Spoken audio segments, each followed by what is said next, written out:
This is the story of the Standard. I'm Birke Duncan, a folklorist.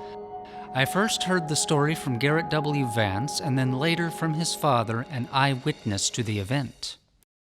The Standard was a fishing vessel that plied the waters of Puget Sound in Alaska from 1908 to 1935.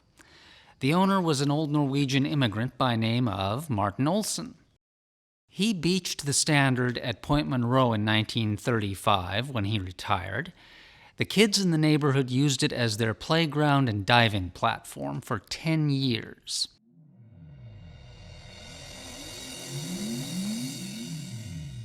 Then one day, Norman W. Vance Jr. came home from school. He was 7 years old. It was October 26, 1945. Low clouds hung over the neighborhood. His mother told him that their old neighbor, Martin Olsen, had just died in Port Orchard. Norman said, "Well, that's too bad. He was a nice old guy."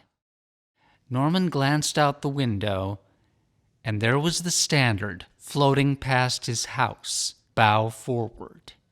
It was as if it were under power, except that the water was all the way up to the deck line.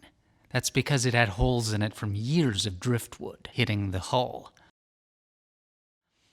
Phones rang all over the neighborhood.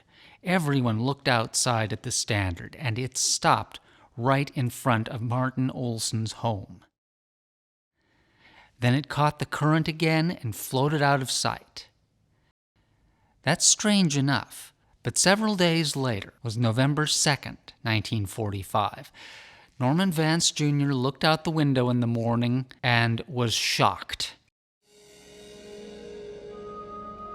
The Standard was back. It had rammed itself bow forward into the beach, at the base of a cliff on top of which is Kane's Cemetery, where Martin Olsen was being buried that very day. I've been to Kane's Cemetery many times. I've visited Martin Olsen's grave. He's buried 11 graves away from Norman Vance Sr. They're still neighbors.